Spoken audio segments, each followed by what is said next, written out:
은혜 받을 말씀 함께 찾도록 하겠습니다. 신명기 1장 1절에서 8절까지 말씀입니다. 구약성경 259페이지 정도 됩니다. 신명기 1장 1절에서 8절까지 말씀.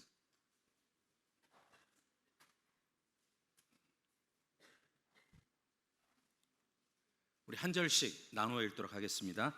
이는 모세가 요단 저쪽 숲 맞은편의 아바라 광야 곧 바란과 도벨과 라반과 하세롯과 디삽 사이에서 이스라엘 무리에게 선포한 말씀이니라.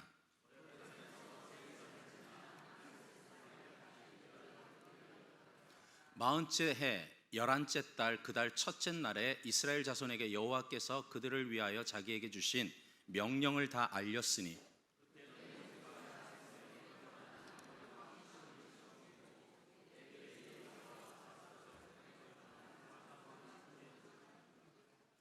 모세가 요단 저쪽 모압 땅에서 이 율법을 설명하기 시작하였더라. 일러스되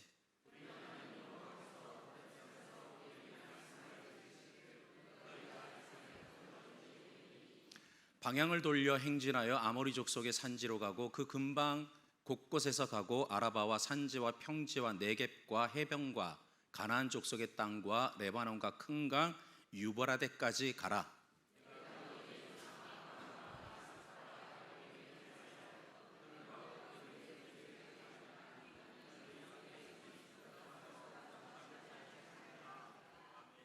아멘. 오늘도 함께 예배드리는 모든 분들 주님의 은혜로 축복합니다. 말씀의 귀한 은혜를 축원드립니다. 자, 오늘 이 주일은 우리가 잘 알고 있듯이 우리 참사랑교회 어린 아이들로부터 장년에 이르기까지 온 가족 식구들이 또 온 성도가 함께 예배드리는 온 세대 통합 예배입니다. 하나님께서 오늘도 이 자리를 통해서 우리 모두에게 귀한 은혜 내려주실 줄 믿습니다. 예배드리는 모든 분들을 주님의 이름으로 축복하면서 우리 이제 옆에 있는 분들을 향해서 우리 함께 인사합시다. 주님의 이름으로 사랑합니다. 옆에 앉아주셔서 감사합니다. 말씀의 은혜 받길 축복합니다. 예, 감사합니다. 오늘 본문의 말씀으로 저는 이제 신명기서를 정했고요.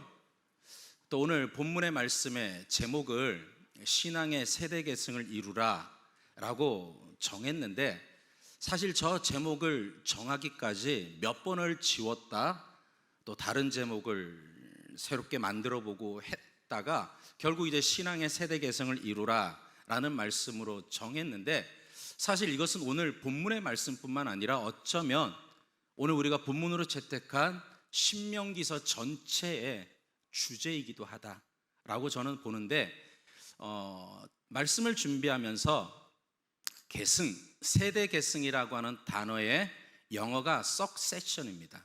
그래서 계승, 이룬다 그런 의미를 가지고 있는데, 저 단어의 동사가 succeed라고 되어 있습니다. succeed. 그래서 이건 어떤 의미냐면 뒤를 잇다라는 의미를 가지고 있어요. 그런데 저 success 안에는 성공하다라고 하는 의미도 있더라는 거죠. 그 의미가 저는 참 중요하다 싶습니다. 우리 믿음의 성도들에게서의 진정한 신앙의 성공이 무엇일까? 바로 우리의 자녀, 다음 세대들에게 부모들의 신앙을 유산으로 물려주고 개성되어지는 것이 진짜 신앙의 성공이라 저는 확신합니다. 바라기는 우리 참사랑교회 모든 기존의 성도들도 마찬가지지만 여러분들이 잘 신앙생활하고 있는 그 믿음이 우리 자녀들에게 신앙의 유산이 되어서 우리 참사랑교회를 통해서는 정말 신앙의 세대 계승을 성공하는 모든 성도들의 가정, 우리의 신앙이 될 수 있기를 다시 한번 주님의 이름으로 축원드립니다. 예. 오늘 이 신명기는 이제 모세가 죽기 전에 이스라엘 백성들에게 마지막 설교하는 내용으로 기록이 되어 있습니다. 그런데 이 출애굽 세대가 시내산에서부터 하나님의 말씀, 율법을 받았죠. 그러나 곧바로 그 말씀을 받고 약속의 땅 가나안에 들어가는 것이 아니라 40년간 광야에서 방황하게 됩니다. 그리고 그 세대 대부분의 사람들은 광야에서 죽게 되고, 이제 40년이 지난 이후 그 다음 세대가 하나님이 약속하신 가나안 땅에 들어가게 된다.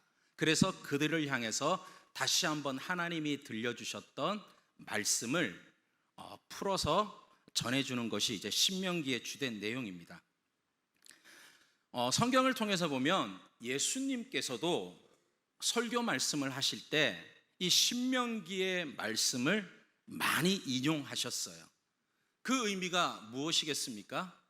예수님도 어린 시절에 이 신명기의 말씀을 늘 들었다는 거예요.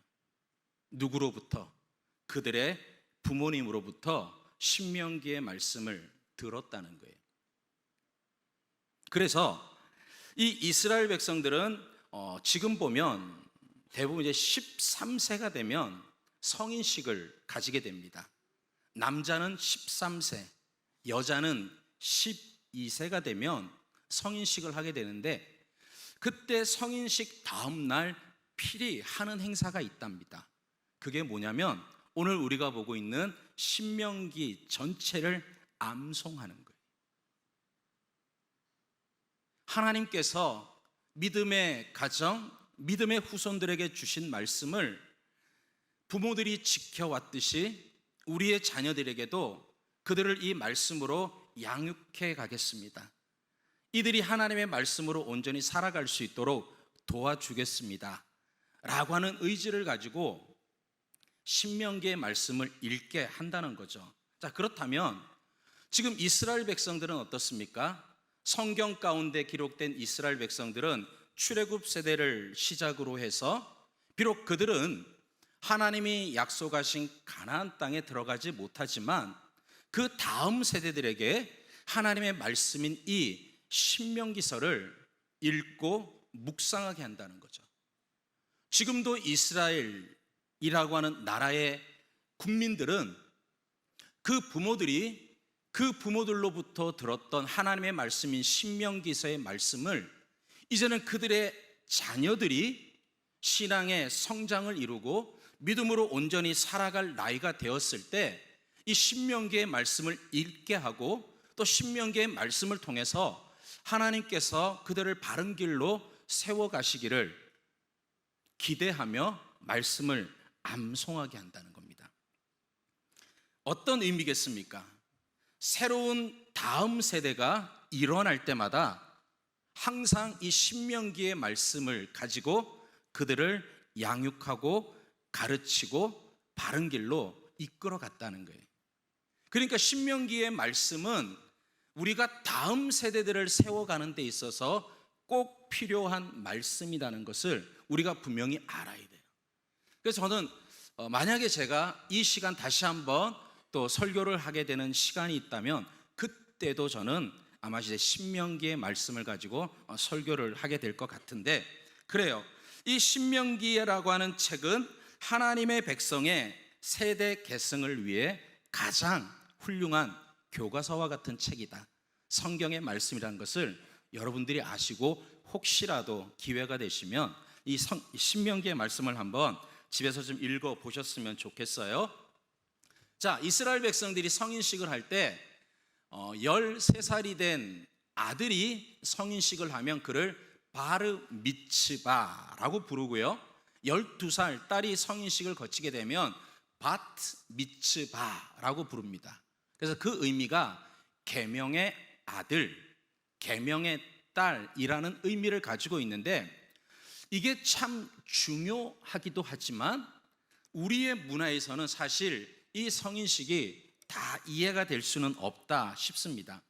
왜냐하면 이제 이 성인식을 거치고 나면 13살, 12살 된 그들의 아들과 딸들의 신앙의 주체는 누가 되느냐?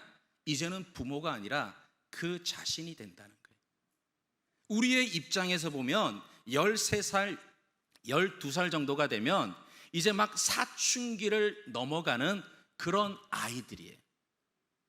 이 앞에 있는 아이들이 아마 그 나이대에 들어갈 텐데, 죄송합니다. 제가 이 아이들을 무시하는 건 아닌데, 이 아이들이 과연 지금부터 살아가는 데 있어서 본인의 주체로 자기의 신앙을 지켜갈 수 있을까라고 제가 제 스스로에게 질문을 해보면 부끄러워요.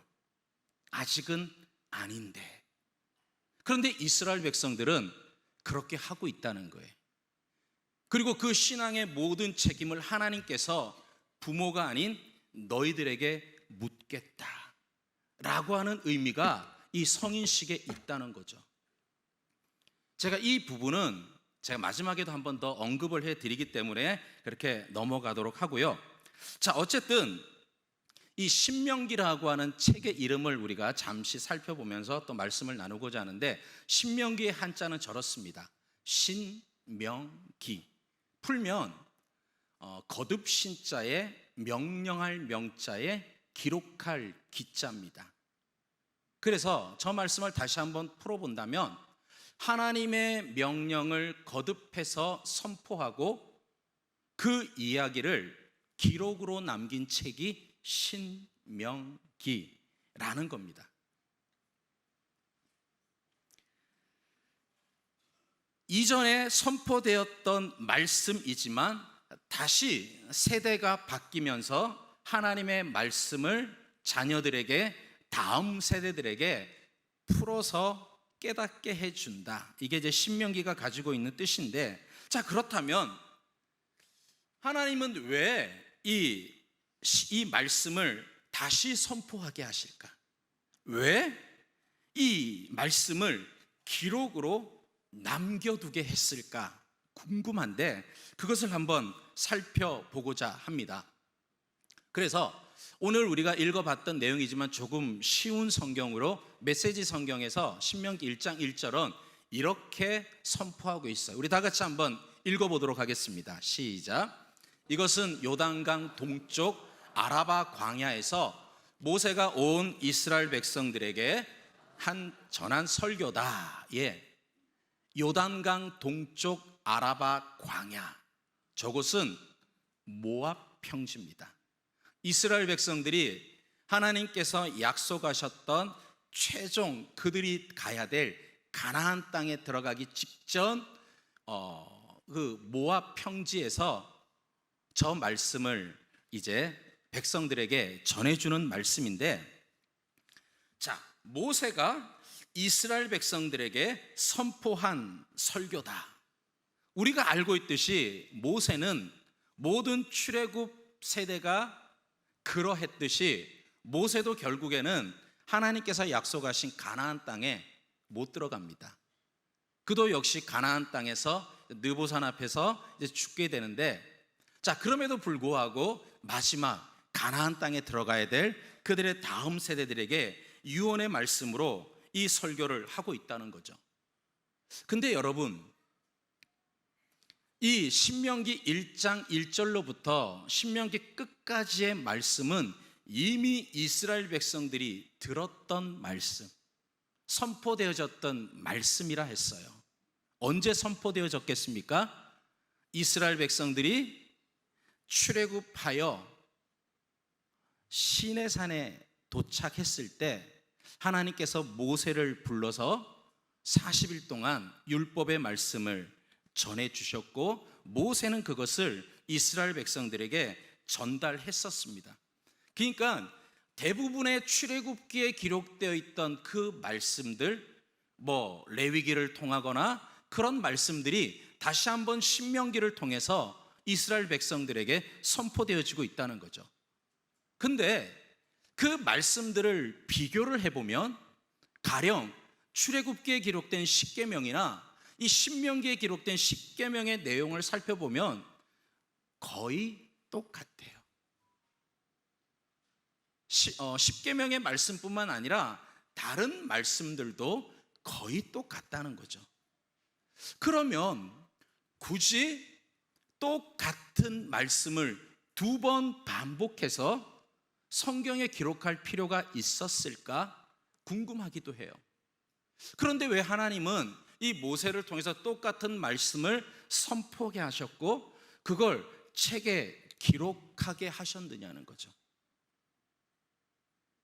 그것은 바로 이 영적인 세대 계승을 위해서 꼭 필요한 작업이라는 겁니다.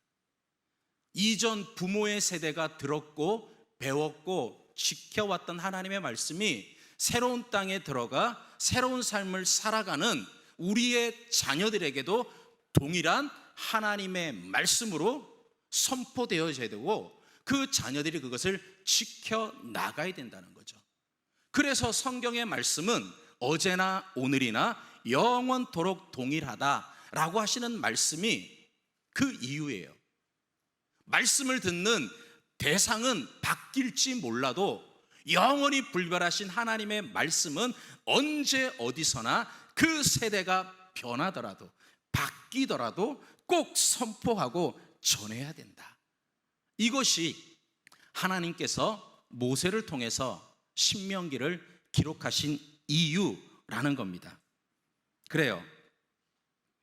비록 그 대상은 달라졌을지라도 하나님의 택함 받은 백성으로서 하나님의 자녀로 살아가는 저와 여러분에게 있어서 불변한 것이 하나님의 말씀임을 깨닫게 되는데, 그래요, 이 신명기는 분명히 하나님의 백성이라고 하는 전체성을 이어가게 되고 또 이 세대 개성을 위해서 가장 좋은 교과서라는 것을 여러분들이 이해하시기 바랍니다.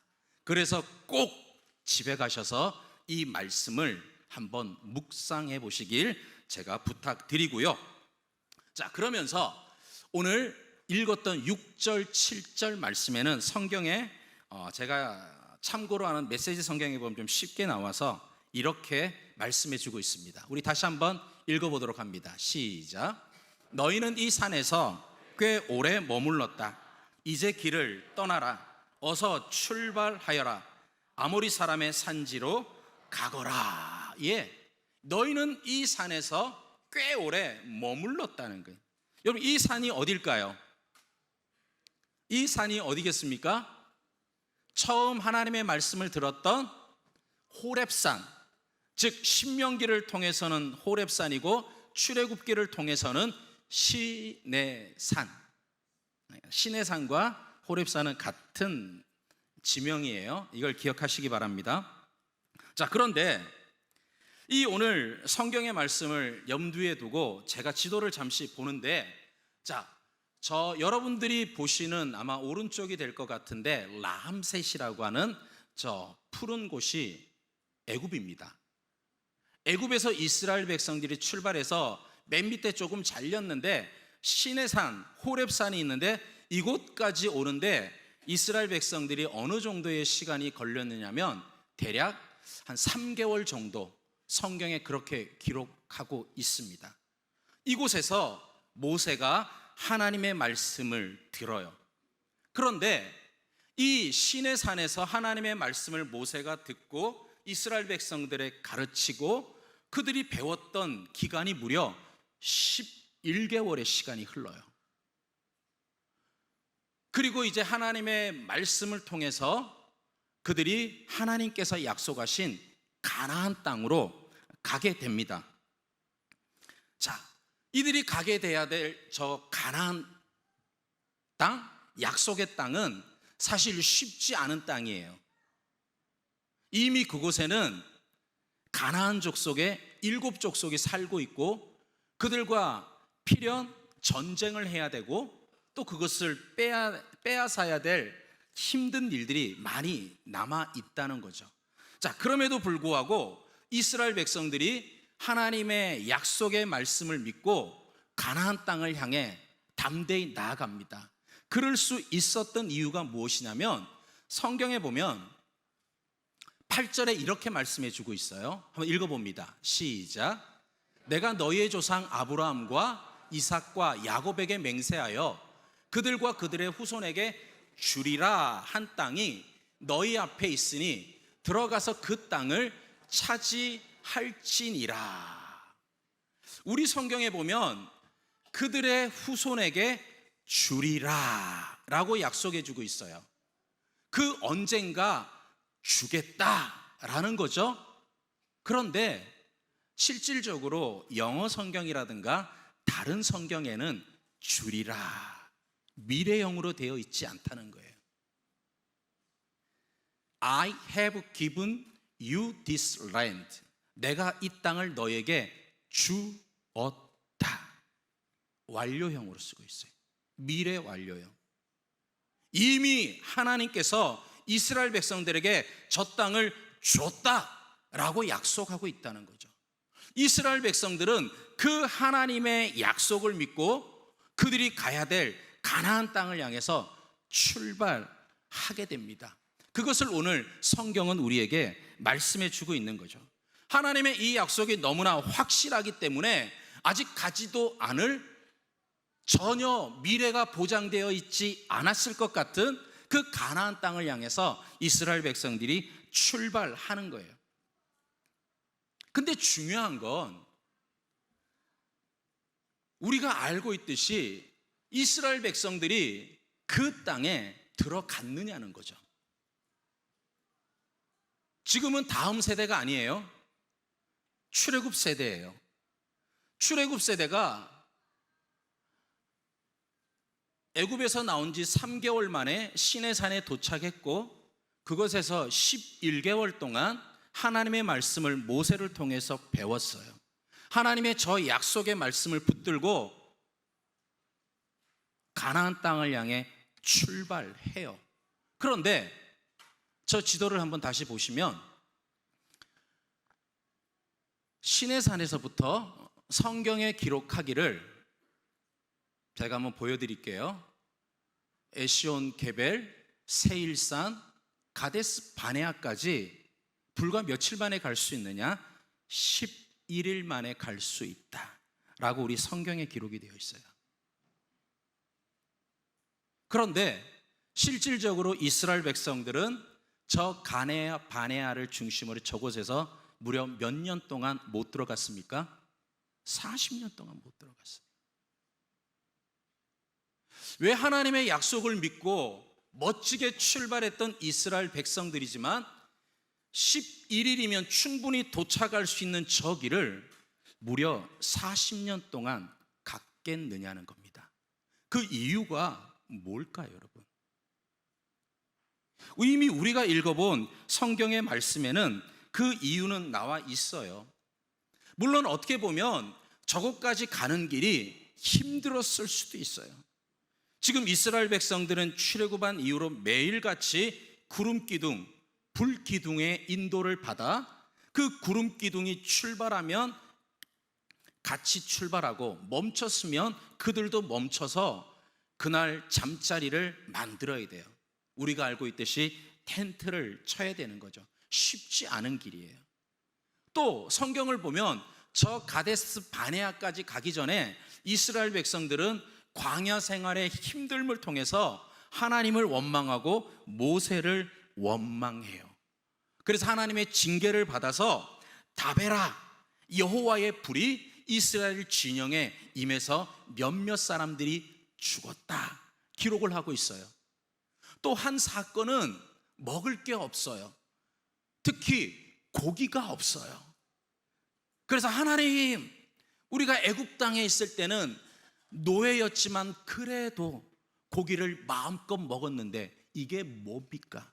풀떼기도 제대로 없는 이곳에서 우리가 어떻게 살아가라 하십니까? 하나님을 원망해요. 그래서 하나님께서 하늘에서 메추라기를 내려주시죠. 그들의 입 속에 고기가 낄 정도로 그들은 많이 먹었지만 하나님께서는 그 사건을 통해서 또 한 번 이스라엘 백성들을 심판하세요. 그것이 바로 기브롯 핫다와라고 해서 벌을 받게 되죠. 11일 만에 가야 될 길이었지만 이런 몇몇 사건들이 있다고 해서 이 길을 40년 동안이나 그들이 가야 했겠느냐는 거죠. 이해가 안 되는 길이에요. 그렇다면 왜 이스라엘 백성들이 이 열 하루 만에 가야 될 길을 40년 동안 갔을까?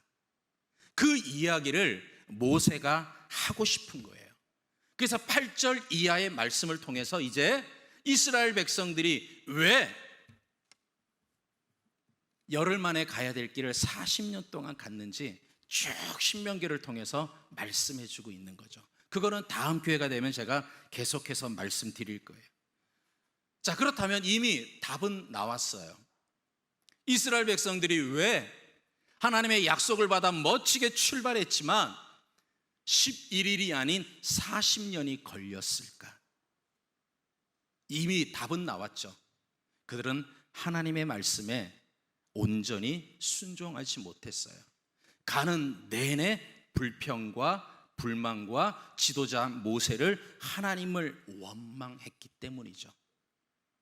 오늘 저는 이 말씀을 통해서 두 가지를 마지막으로 말씀드리고 싶어요. 첫 번째는 우리 부모님들에게 부탁의 말씀을 드리고 싶고, 또 한 가지는 우리 자녀들에게 부탁의 말을 하고 싶어요. 자, 저 모압당 저기인데, 자, 먼저 부모 세대에게 첫 번째, 여러분 하나님의 말씀에 순종하는 모습을 우리 자녀들에게 꼭 보여주시라는 겁니다. 아멘이십니까? 여러분들이 신앙생활하는 그 모습을 가장 가까이에서 우리 자녀들이 보고 있다는 거예요. 사실 저는 이제 드림 공동체를 맡고 있으니까 우리 자녀들을 교육하면서 올해 제가 기대했던 게 하나 있어요. 그게 뭐냐면, 우리는 지금 매달마다 매주마다 성경의 말씀을 암송하고 있어요.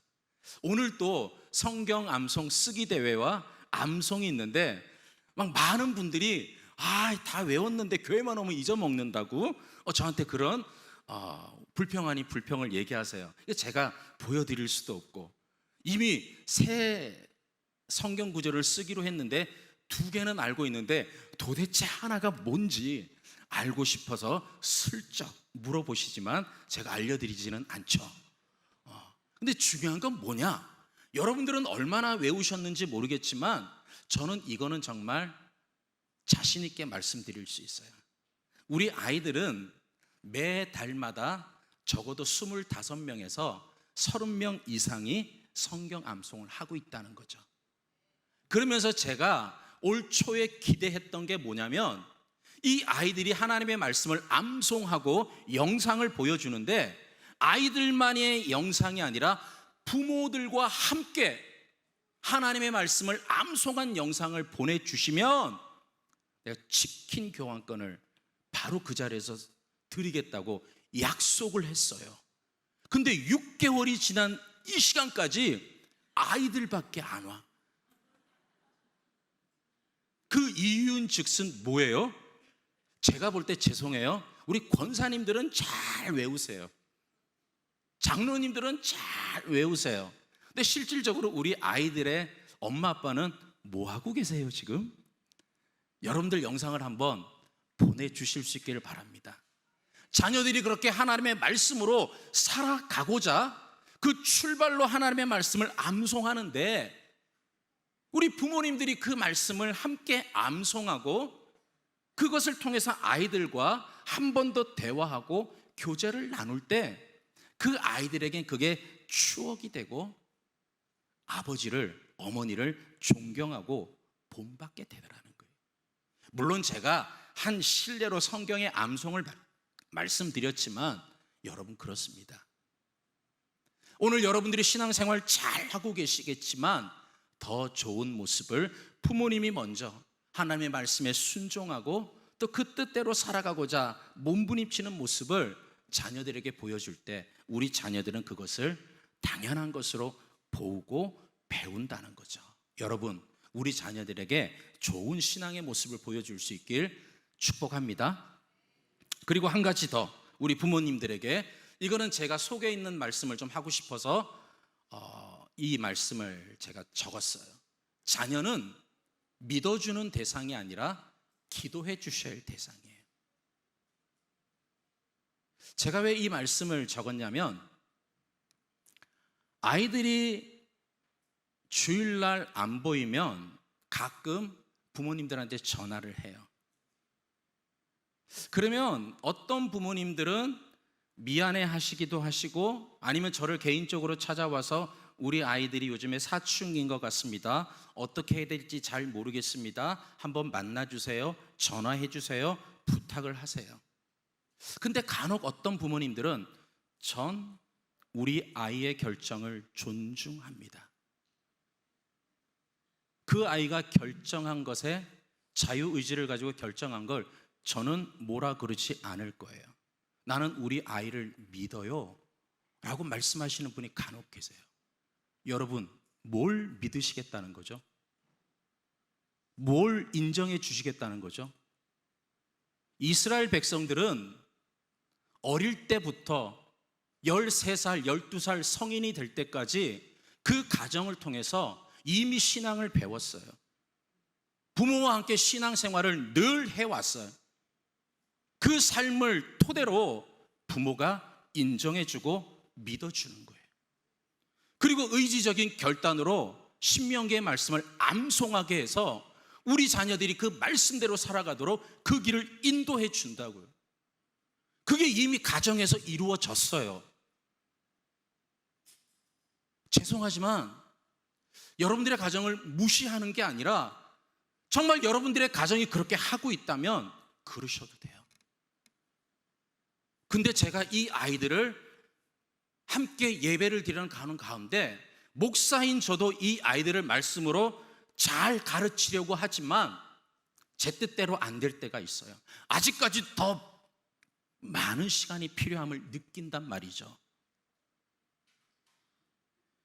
그런데 우리 가정에서 얼마나 여러분들이 신앙교육을 잘 시켜주시는지는 모르겠지만 우리 아이의 의견을 존중해 준다는 표현으로 신앙을 방치하지는 마시기 바랍니다. 이 아이들이 교회를 나오기 싫어하는 이유는 분명히 있어요. 예배가 재미가 없어서 유치부부터 중학생까지 함께 섞여 예배드리니 아이들이 떠들기도 하고 재미없을 수도 있어요. 때론 아프기도 하고 시험 기간이기도 해서 빠지기도 해요. 인정해요. 그럼에도 불구하고 우리 아이들이 신앙으로 온전히 세워질 수 있도록 부모님께서 설득하고 이끌어 주셔야죠. 제가 볼 때는 머리 큰 아이들이 엄마 아빠에게 따지면서 나를 교회 안 가? 쉴래라고 하면 제가 느끼기엔 우리 부모님들이 그 아이를 설득시킬 만한 믿음이 없어요. 오히려 아이들에게 끌려가는 부모님의 모습을 보게 된단 말입니다. 내가 먼저 신앙에 온전히 서지 못해서 우리 자녀가 주일 예배를 드리지 못하겠다고 하는데 그것조차 부모로서 아이를 이끌고 인도하지 못하고 훈육하지 못하는데 무슨 우리 다음 세대가 온전히 세워지겠느냐는 거예요. 이거는 교회에 여러분들이 맡긴다고 해결될 문제가 아니라 가정에서부터 어느 정도는 여러분들이 붙잡아 주셔야 돼요. 그리고 교회에서도 함께 그 작업을 해 나가는 거죠. 여러분 부탁드립니다.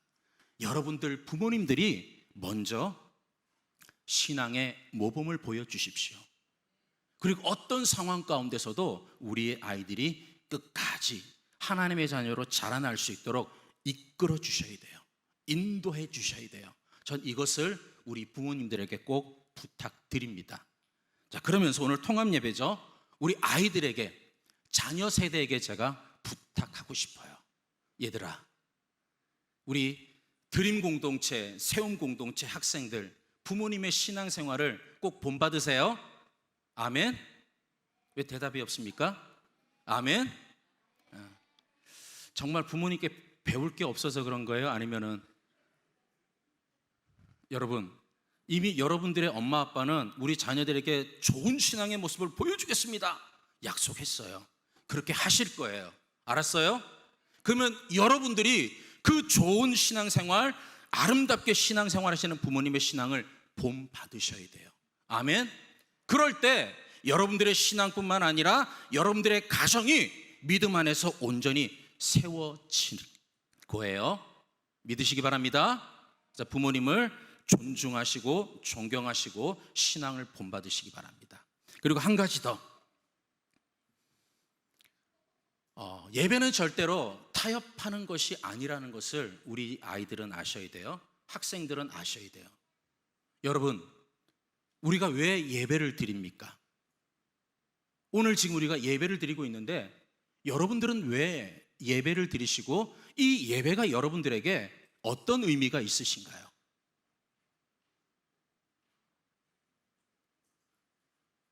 예배는 나를 구원해 주시기 위해서 독생자 예수 그리스도를 십자가에 죽이기까지 사랑하셨던 그 하나님에 대한 감사와 경배의 마음을 가지고 우리가 이 예배를 드리는 거예요.